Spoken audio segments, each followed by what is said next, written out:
1985 और 2025 के बीच में एक दौर ऐसा भी आया था, एक इंस्टेंट ट्रिपल तलाक का जो मसला था उसके ऊपर कानून बना और इसी सरकार ने बनाया।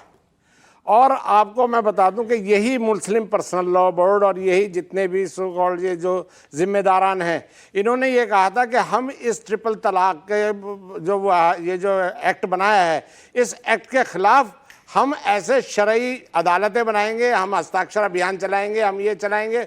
बहुत सारे आंदोलनों का इन्होंने जिक्र किया, लेकिन अफसोस की बात है कि इनका आंदोलन सारे ढेर हो गए क्योंकि ये जमीन पे नहीं थे। तो आप साथ आए नहीं शायद, इसलिए ढेर हुए होंगे। नहीं, देखिए मेरी बात सुनिए, मैं इसलिए ढेर हुए। इन्होंने असल में क्या है कि ये लोग, इनका काम क्या है कि निशिस्तम गुफ्तम बर्खास्तम, निशिस्त यानी मीटिंग बुलाई गई, इनका मतलब बोर्ड का खाया गया और उसके बाद बर्खास्त कर दिया गया। आज तक इस मुस्लिम पर्सनल लॉ बोर्ड और जितने भी बोर्ड है, मैं उन सबको चैलेंज करता हूं कि आपने मुस्लिम उम्मा के लिए क्या काम किया। आज़ादी के आज 83 साल 78 साल हो गए और 78 साल के बाद भी आज मुस्लिम उम्मा के लिए 4 काम मुझे गिनवा दीजिए। लेकिन आप जब इस तरह से मस्जिद में आप नमाज पढ़ते हैं उसका इंतजाम नहीं, नमाज देखिए, नमाज हमारी पर्सनल है जी, नमाज हमारी पर्सनल है। रोजा, ज़कात, हज, ये सब हर इंसान की पर्सनल है। उसका सवाब और सजा वो अल्लाह ताला हमें देगा।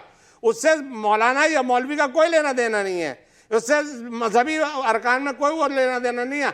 मैं हाथ जोड़ के पूछना चाहता हूं कि मुझे, आप लोग इतने बड़े जिम्मेदारान हैं, आप बताइए तो सही मुझे कि आपने पिछले 78 साल की आज़ादी के बाद कौन कौन से ऐसे काम किए जिससे मुस्लिम उम्मा को फायदा पहुंचा है, चाहे वो बीजेपी हो चाहे आरएसएस हो। चलिए इसका जवाब ले लेते हैं। ये मतलब मैं कह रहा हूं ना, ये लोग आज अगर कोशिश कर रहे हैं तो ये मैं पूछता हूं, जो अपने आप को ये कहते हैं कि मैं जो है मुस्लिम्स के लिए हूं और मैं सेकुलर, जिसको लफ्ज को ठीक है, इसका जवाब लेते हैं। लेकिन उसके बाद इस सवाल का जवाब आपसे मैं जरूर लूंगा कि आपकी यानी बीजेपी साफ साफ ये कहती, बहुत सारे बड़े नेताओं ने कहा कि हमें मुसलमानों के वोटों की जरूरत नहीं है, फिर मुसलमानों की इतनी फिक्र क्यों की जा रही है। इस सवाल का जवाब आपसे लेंगे।